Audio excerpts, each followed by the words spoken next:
Welcome to Start Local, where we talk with business owners, leaders of nonprofits, and other members of our community focused on doing business in and around Chester County, Pennsylvania.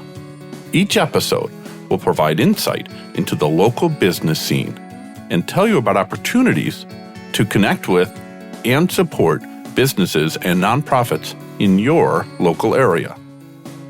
The Southern Chester County Chamber of Commerce promotes trade, commerce, industry, and sustainable economic development while supporting a diverse and growing marketplace. The Chamber is proud to partner with the Start Local podcast to raise the profile of businesses and nonprofits throughout Chester County. Learn more about the Chamber at sccc.com. That's sccc.com. Hey, welcome to the Start Local podcast. I'm Liam Dempsey. I'm here again today with my good friend Eric Goodmanson. Eric, greetings and salutations. How are you? Good day, Liam. I am doing well and excited to start 2026. Yeah, we are getting into the year and it's exciting so far. Folks, today we are pleased to welcome Greg Nardi. Greg's the Executive Director of the Chester County Bar Association. Based in our county seat, Westchester, the Chester County Bar Association is a membership organization for local attorneys. And as we shall very soon explore, it's much, much more than that. Greg, welcome to the show. Yeah, good afternoon, gentlemen. Thank you for having me. Greg, it's a pleasure to meet you, and I'm looking forward to learning a little bit more about what the Bar Association and you are all about. Yeah, thank you, Eric. Greg, let's set the stage really for our listeners. The Chester County Bar Association has, if I can put it this way, two overarching functions. One is to serve as a membership organization for attorneys in Chester County. But the second one that some folks might not be as familiar with is to help our local community understand, gain access to, and benefit from the legal system. So if that's correct, let's start with the first item. Give us an overview of the Bar Association as an organization, as a membership organization. Yeah, absolutely. You know, the Bar Association, like any membership association, exists to serve the needs of its members. And the members in a bar association, of course, are attorneys. So we do everything from continuing legal education to bring groups of attorneys together, in their various practice areas, their various committees that allow them to get together, whether they have a similar interest or a similar technical area that they want to build to network in and build their education on. We also help build business and enable business of our members. So through networking events, professional networking events, we have a directory, legal services like a directory, a referral network. We have a career center on our website. We have deposition space that we rent out to members who might not have their own large office. We do things for law school students. And then there's communication within the legal community, announcements and updates from the various offices in the Justice Center that need to get out to the members. We help enable that communication. Judges write opinions, and we help get those opinions out to the legal community. We do some legal publications for the members and for the community. And then, of course, leadership opportunities. Whenever you have all these sections and committees, you need leaders to be those peer leaders within the group. And then we also have volunteer opportunities like pro bono service. So those pro bono legal services, we have a few programs within the Bar Association that we help set up to enable that desire for a lot of our members. That's a long list of services there. And I want to also give you the opportunity to talk about the foundation side of the Bar Association. How does your organization work to enable folks who don't know much about the legal system understand, gain access to, and benefit from the legal system? Yeah, so that the foundation, allows the members that are in the association to do all of those things that help the community. So things like managing those pro bono services, right? The pro bono services, of course, are providing, free legal services to members of the community that might not otherwise be able to afford it. So we're managing that.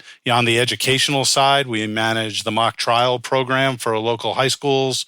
We manage an essay contest for high school senior students that results in a scholarship for college. We have art contests for elementary, middle school, and high school.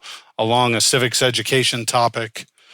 In May is Law Day. Law Day is around May 1st of each year, and that we manage a program each around May 1st that celebrates the legal community, not only the lawyers, but all of the aspects of the legal community. And one of the examples of our Law Day celebration is bringing in a Justice Center or a county employee of the year to recognize those county employees who help our Justice Center work on a day-to-day basis, people that are known as going above and beyond what their standard call of duty might be on a day-to-day basis. So let's dig a little bit deeper here. While the wider community might understand that the Chester County Bar Association is a single organization, it's actually two legal entities. There's the Bar Association, the membership side, which is a 501c6 organization for memberships, obviously. And then there's the Chester County Bar Foundation, which is a more traditional 501c3. And Greg, as we were talking offline before we hit the record button, that you were sharing that this is a pretty common configuration of membership organization in nonprofit. That's not something unique to the Chester County Bar Association. But tell us a little bit how this setup benefits both the attorneys and the local communities. I think we could probably extrapolate it from your previous two answers, but maybe you can tie it all together in a neat bow for us. Yeah, it's pretty common, especially in Pennsylvania. A lot of bar associations that are 501c6 membership associations. I think the C6 designation allows a little more advocacy, so that we're allowed to do some lobbying within Harrisburg. We are able to advocate for the legal profession, for the independence of the judiciary. And then the 501c3 allows us to have some community-facing programs, and essentially by having a 501c3 that's able to raise money a little bit better than a 501c6 can do. Essentially, it allows us to raise the money that allows us to do more and better in the community, so that all of those community-facing things are enabled through this foundation. Our foundation just celebrated its 40th anniversary last year, and when I've heard recent stories about a few attorneys that are still in practice today, they had this vision years ago to just try to do good in the community, that they wanted to do good in the community and started this 501c3, and now to see that they not only are able to raise some money that help fund some of the public-facing programs within the Bar Association, they've also started a grant program so that those other community nonprofits that have direct legal services that contribute to access to justice, that help reduce recidivism, the Bar Foundation here in Chester County has a history of now we've given just over $1.5 million over the past 11 years. Pretty amazing when you think about just a vision just a few years ago. That's an impressive number, and that makes sense that they came from the foundation side. I want to go back to the association side, because in a previous conversation, you shared that the Chester County Bar Association is committed to supporting its members to become better attorneys. And we understood, some of the ways that you do that from the very first answer you gave here on the podcast today. And as you're helping members become better attorneys, you're working to make a better legal system here in the county and beyond. Tell us what you mean by that. Yeah, I think the better attorneys is through the education, through the networking. As I've watched bar associations over the past 8 years, one thing I've noticed that the networking, I call it every event has like an onion of networking going on. Some attorneys are there for personal reasons. Some are there for professional reasons. Younger attorneys want to meet older and more experienced attorneys. The friends who have developed friendships over many years just want to see each other and hang out. Some people might be there to run into someone and gain some insight about a case they might have together. Of course, attorneys and judges want to network with each other. And overall, what it does is it just creates a more civil atmosphere amongst the attorneys where the practice of law that can be pretty stressful on a day-to-day basis can be just a little bit better, a little more civil. I imagine that discourse that your organization permits and facilitates, it probably helps to make the legal system a little bit more efficient for both sides, and therefore everybody benefits from it because hopefully their legal bills might be a little bit less. So, how does that work with co-opetition? I guess I'd call it. Like, is there? How do I want to ask this? This is going to be my beginning of edits, Liam. But I love your term co-opetition. Right, I've coined that amongst bar associations as well. And one thing I've seen with attorneys, the attorneys are not hurting for business right now. Almost all the attorneys I run into are busier than they can handle, so they are happy to refer cases to each other, and the networking at the bar association allows them to do that. Even within the same practice area, between practice areas, they are able to refer cases to each other. When they have good relationships with one another, they are able to ask each other for advice. When they are on opposite sides of the courtroom, they are able to work together for better outcomes for their clients, because it does settle cases faster than having to go through a full legal process where every single fact is argued over. They can come to agreements faster. So all of the attorneys working together better, knowing each other through organizations like the Bar Association, does lead to better outcomes for clients, and it leads to a faster outcome for the clients, which then leads to a better justice system overall. Well, doing research for this conversation, Greg, I was reading in New Matter, your Bar Association's magazine, that the association was focused on fostering community and connection within the organization as the theme for 2025. And you've just spent several minutes talking about the value of networking and the different ways that it's happening. But as a theme, how did you go about weaving that in? Because, right, it's not just having some drinks and some food at a nice location or coming together for a relevant CLE and then maybe a drink or a lunch afterwards. What kind of intentionality did you bring to your efforts to foster that community beyond menu considerations? Yep. So fostering community, in 2025, we had a president, James Doyle, out of Gothrop Greenwood. He was the youngest president in history. And he just wanted to continue and reinforce some of those things that we were doing, from in-person networking events, the assisting with the communication from the judges to the courthouse, assisting getting that information out, and with the community, that we have all these community-facing programs. It's not just the connection within the legal community, but it's the connection outside of the legal community.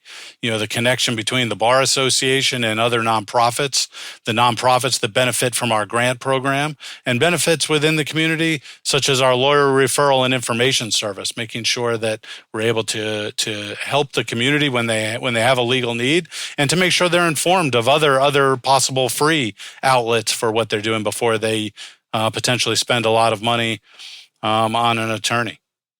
And I wanted to get into that as well, because there are people in Chester County who need legal services and cannot afford them. I know it's a shocker, since Chester County is supposedly the wealthiest county all around and all that, but there is unmet need. Legal Aid of Southeastern PA and the Senior Law Center are two organizations that come to mind providing free legal services. More interestingly, though, to me, on top of that, the Chester County Bar Association provides free legal services for the working poor. That is to say, the Alice community. And we've talked about them on many episodes of this show because it's such a fascinating dynamic. But the Alice community might not qualify for legal aid services, but they can access them through the Bar Association's access to justice program. So tell us about that program. Yeah, it's a great program that we have. We have this great partnership with Legal Aid of Southeastern Pennsylvania, and Rachel Hausman, who's the managing attorney for the Chester County office here in Westchester, where through their intake process, they of course are trying to financially qualify any potential client for legal aid. And if they are just above the legal aid threshold based on their requirements, they can then refer them over to our Access to Justice program, which is our pro bono. So for the similar types of civil legal aid cases that the Legal Aid of Southeastern Pennsylvania office would help with, we then have attorneys within the Bar Association that agree to take on some of these cases to try to help that community out. In addition to working with legal aid, we have other pro bono programs. We have with the Housing Partnership of Chester County, we have a will and a will program for those first-time home buyers. We also operate Wills for Heroes, which is a Pennsylvania statewide program out of the Pennsylvania Bar Association. And we host clinics a couple times a year where we do free wills and other estate documents for first responders and veterans within the community. So the Chester County Bar Association has a very long history. And in fact, when we had Connor Hepp, who is the executive director of the Westchester County History Center, he was talking about some of the legal history of wider Chester County and not the Bar Association. But I recommend listeners go check out that episode. He talked about the Battle of Westchester. We'll be sure to link to that in our show notes. But Greg, I was reading on your website that the Bar Association was formed sometime in the latter half of the 1800s, which is a really long time for a membership organization. Can you touch on just a few of the highlights or some of the history of the organization? I feel like we could have a whole podcast on it, but maybe just a few bullet points to share. Yeah, I think what's neat about bar associations is you can really trace a history of any bar association out to the establishment of the first court in any county. That essentially once there was more than two attorneys in any county, they would get together on some basis. And while the term bar association might not have existed at the time, the history of the bar association goes all the way back to the forming of the first court. So it's neat when you see Chesco 250 events, the America 250 events going on, and you see that the history of Chester County as one of the first counties in the Commonwealth. Well, as soon as that county was established, of course, that meant that a legal system had to be established and something resembling the Bar Association had to exist. So whether they called themselves the Bar Association or before that a law library or some other terms, just need to see that the history of an organization like this stretches all the way back. You mentioned earlier about continuing legal education services that you help provide. And I think a lot of people may not know that attorneys are required to enroll in continuing legal education to maintain their law licenses. Tell us a little bit more about those educational programs, including how you go about educating the next generation of lawyers and moot court competitions or mock trials. Yeah.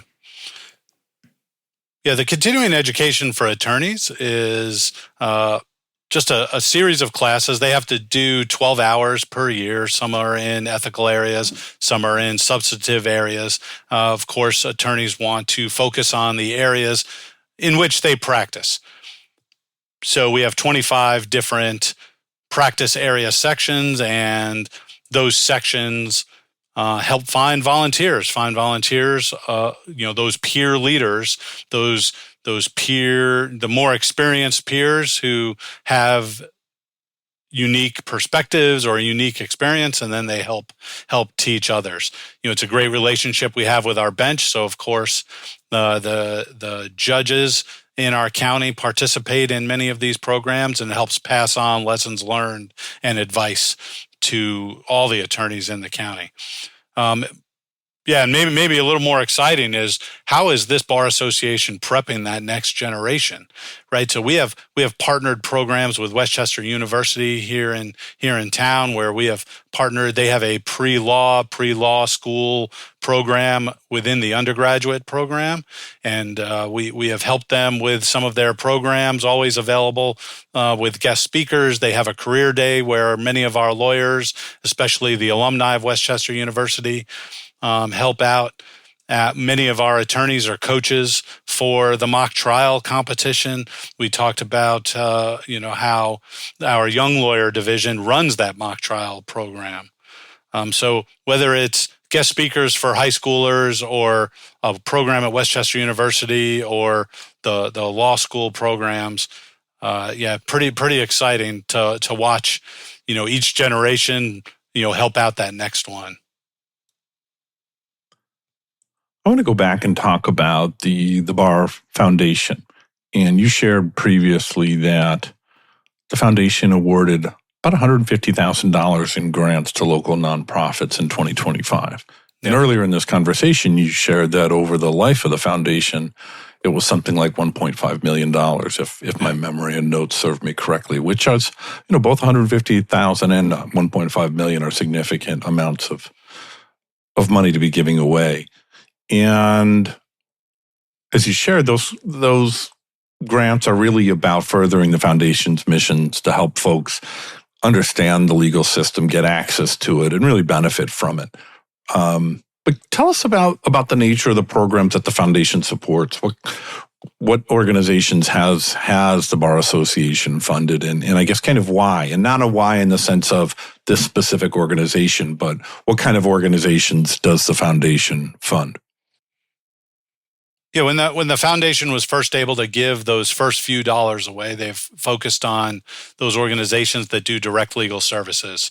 And we've mentioned a few of them already. Legal Aid of Southeastern Pennsylvania, the Crime Victim Center, the Domestic Violence Center, the Senior Law Center, Friends Association that has the EPIC homelessness prevention program, right? Those are organizations that you see attorneys within their staff that are providing legal services in some way to their clients.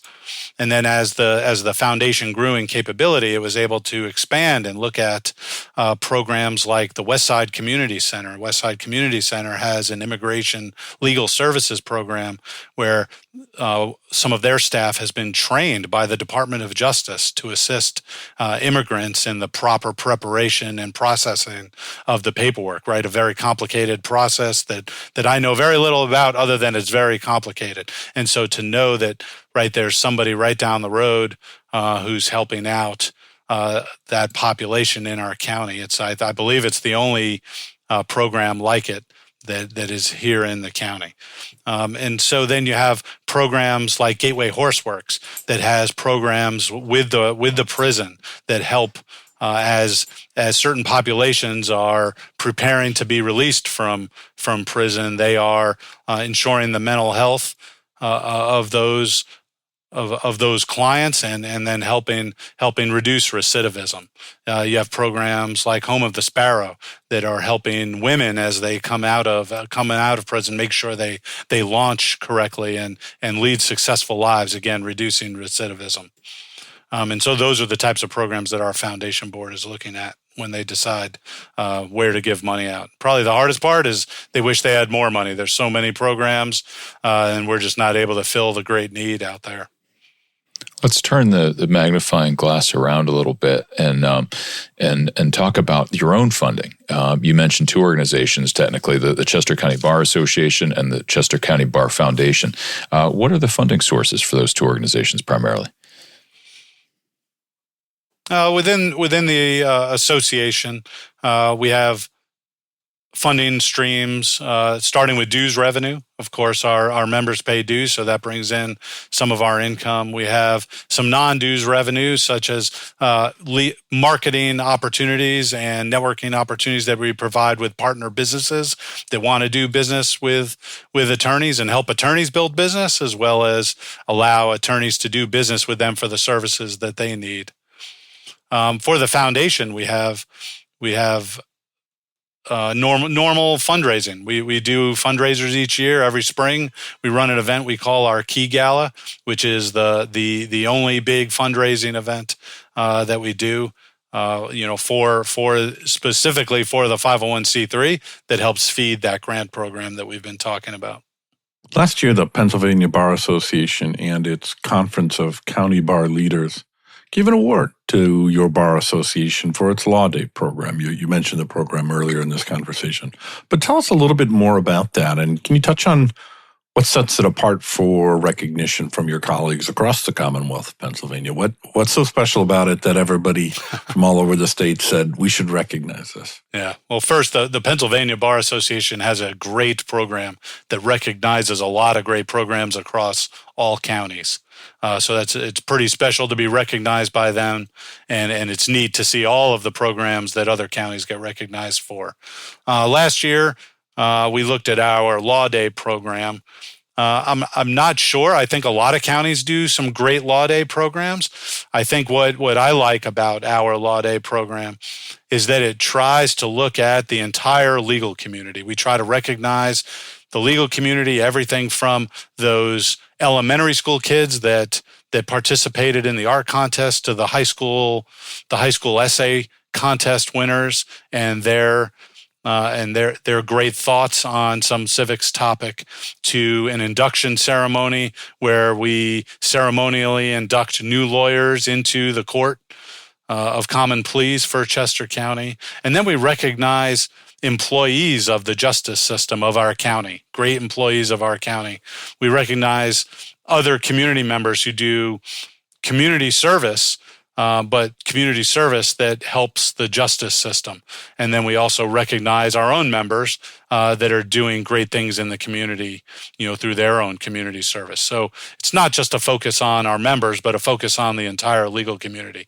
And to see our judges participate in it, for the past many years, the President Judge Hall, a few years ago, to now President Judge Wheatcraft, have supported this ceremony and hosted that ceremony in their courtroom. And that sends a message to the county, it sends a message to the community, it sends a message to the bar that they think that type of thing is very important. Well, as I drive around and walk around the boroughs here in the county, I see lots of signs for different attorneys, group offices, individual offices. So I want to talk about numbers for a moment.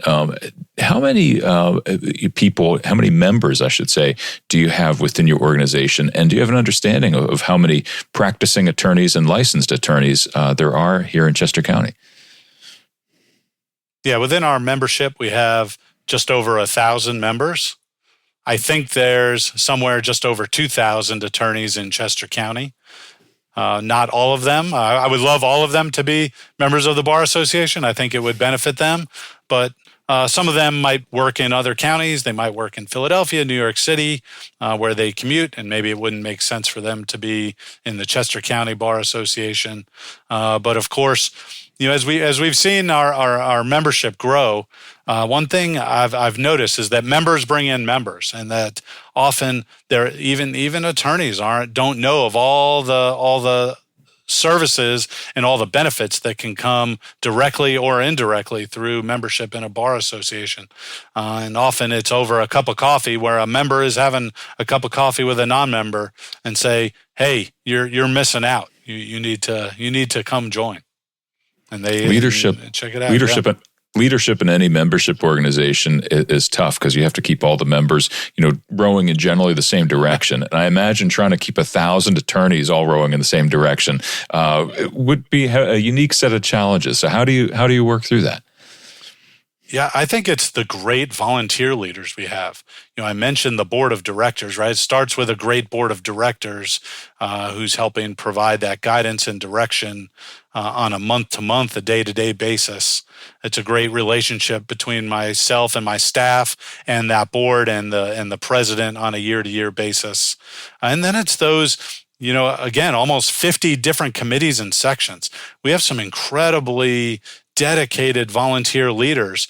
We have a few sections that meet every single month, that those volunteer leaders are finding something to talk about that's relevant to a practice area, and they get good turnouts for the meeting, right? There's no place to show your worth when it's a volunteer organization. People vote with their feet.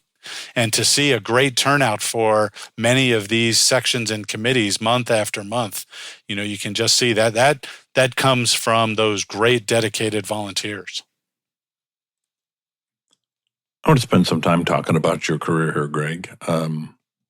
A perusal of LinkedIn makes it clear that you spent a number of years in leadership positions with the United States Army across a variety of roles and dare I say, locations. Again, we could probably have a whole podcast episode on your military experience, but let's narrow it down to just a single question. What are 3 key leadership insights or lessons that you can share with your from your career with the Army? Yeah, that's a good question. The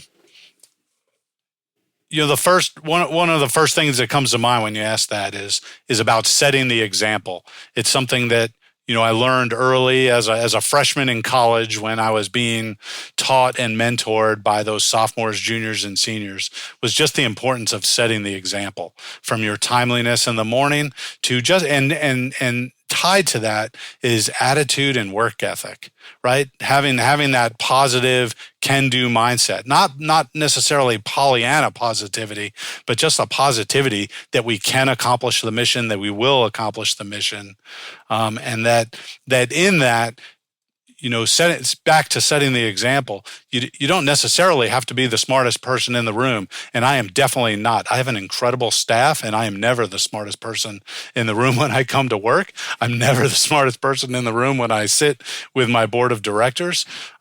But what that does is it sort of provides a motivation to set the example in terms of constantly learning, constantly striving to achieve a higher standard, to meet the higher standard around me. And then tied to that is lifelong learning. Just having that hunger, that desire to learn something new, whether it's about a new organization in the community I didn't know about, to learn about the legal profession, to learn about nonprofit management. And those things are what make great leaders in whether it's in the Army or another military branch. And I think it has served people well outside of the military as well. Sticking with your resume for another question, you've been leading our local bar association for about 3 years, and prior to that, you led the Bucks County Bar Association for 4 years. Clearly, you enjoy the job.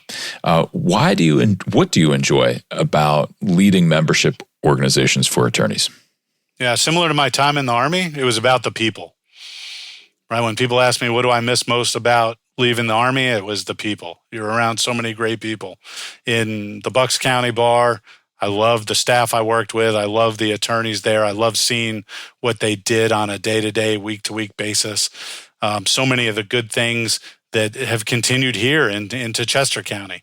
We have an incredible group of leaders that I mentioned. I have an incredible staff I get to work with, and just love working with the people and the partner organizations outside of this, from the chambers of commerce to the nonprofits we've talked about that are doing services and then just meeting the local business owners here in Westchester, right? Just a great group of people that are leading great organizations and businesses, just trying to make things happen.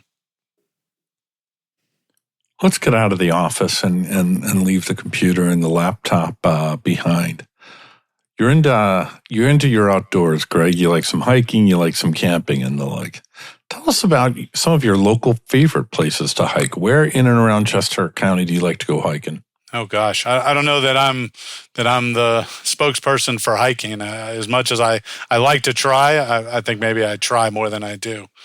I'd say locally, Valley Forge, of course, has great trails. You can get a good number of miles in and see a lot of different things. For a veteran and probably for any American, it's just an inspirational place. I think a hidden gem that a lot of people don't know about is Founding Forward. Founding Forward is a campus just west of the Valley Forge Park, just west of into Chester County on Route 23. Again, they're a civics organization. They are now part of the civics arm of the Union League. And on the backside of their campus is, I think, about 50 acres. It's called the Medal of Honor Grove.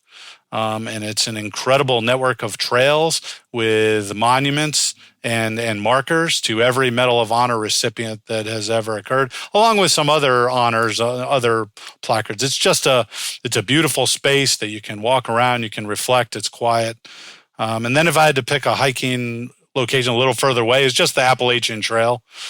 I've only hiked small portions of it, but the fact that we live near so much of the Appalachian Trail as it goes, from the north-south portion coming into Pennsylvania to the east-west portion, moving towards New Jersey and New York is pretty awesome when you want a bigger challenge and some incredible views.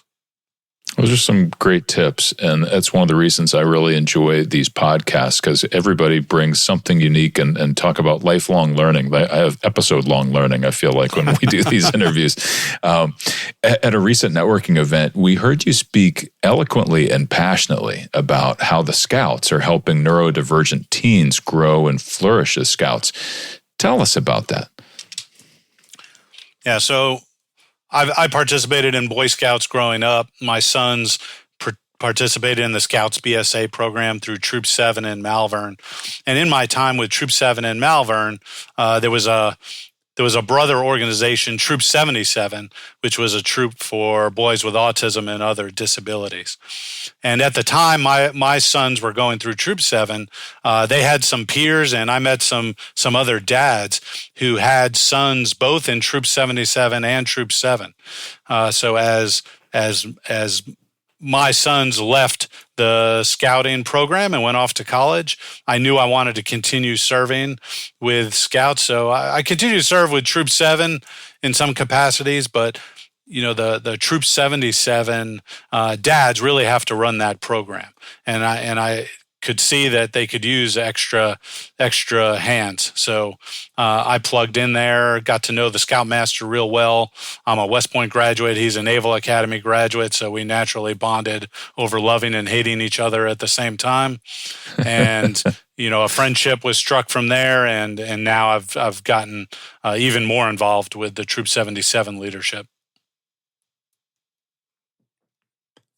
Back to your career.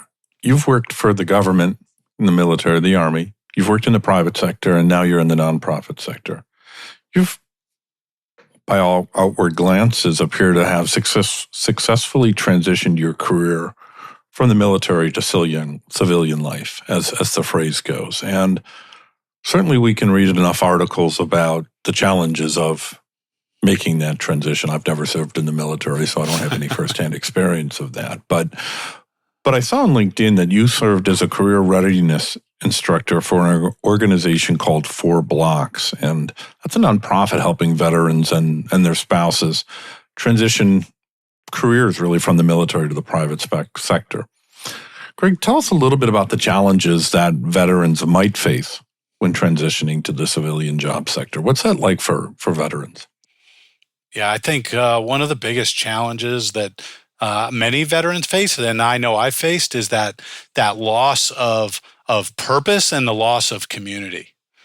Right, that you're part of this incredible organization that has this very high level mission to take care of the country, to potentially fight for freedom if needed, and then that changes and that ends very quickly, and so to redefine that is a huge challenge. And then tied to that, of course, is you got to find that next purpose. You got to find that next career.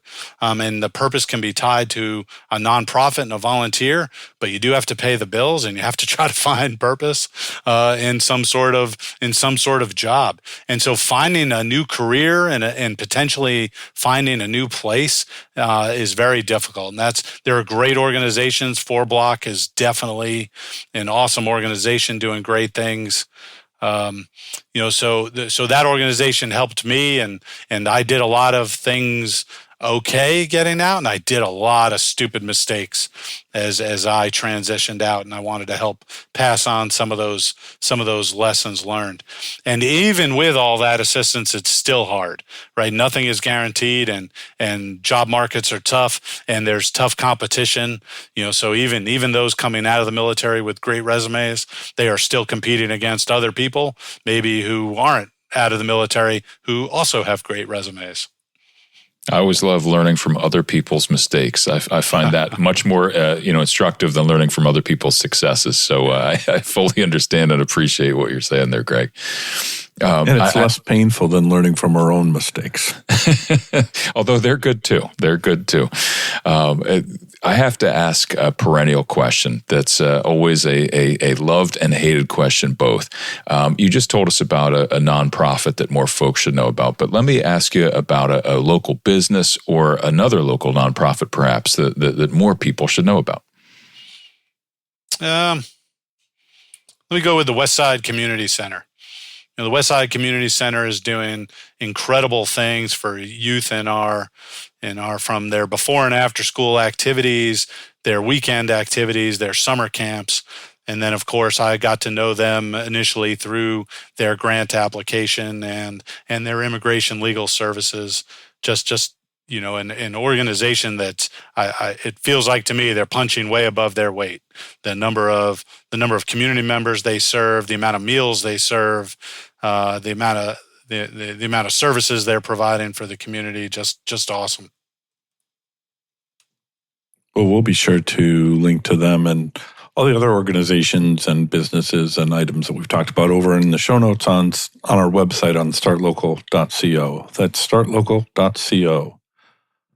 Greg, is the Bar Association hiring? And if so, where can folks learn about what positions might be available? Yeah, well, so right now we have a small staff. There's only 6 of us. We are not hiring. But for the attorneys in the community, we do have a career center. So for the attorneys in the community that might be looking, check out our website, chescobar.org, and see what might be available for you. How can the community support the Chester County Bar Association and Chester County Bar Foundation? Feel welcome to plug your next fundraising event you have coming up. Yeah, I think it's just becoming familiar with our services for the community. We want the community to use our services. That when our services are used, right, then we know that we have increasing value in the community. Help us get the word out about our civics and legal education programs. We have guest speakers that will go into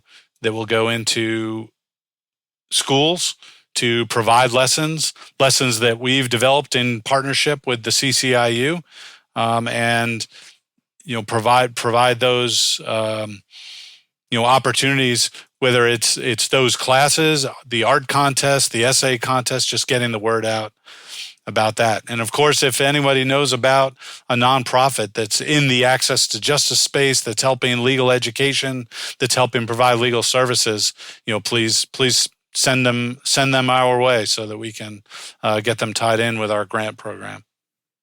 Greg Nardi, Executive Director of the Chester County Bar Association. Where can listeners connect with you if they have someone to send you? Where can they join the Bar Association? Where can they take advantage of the Bar Association legal assistance programs and how to find out about them? Yeah, all of that, our contact information, joining information, services for the community, chescobar.org, chescobar.org. Greg, thanks for joining us here today. Really enjoyed our time. Thanks for walking us through so much of what the Bar Association, the foundation does, and I'm looking forward to hitting a few new hiking spots. Thank you, gentlemen. This was great. Yeah, thank you, Greg. Really appreciate your time today. And thank you also to my co-host, Liam Dempsey. I'm Eric Goodmanson. The Start Local podcast is published every 2 weeks. We invite you to subscribe to Start Local using your favorite podcast app or ask your smart speaker to play the Start Local podcast. You can visit the Start Local website at startlocal.co for show notes, including links mentioned on this show and summaries of past episodes. We hope you join us for the next episode. Thank you for listening.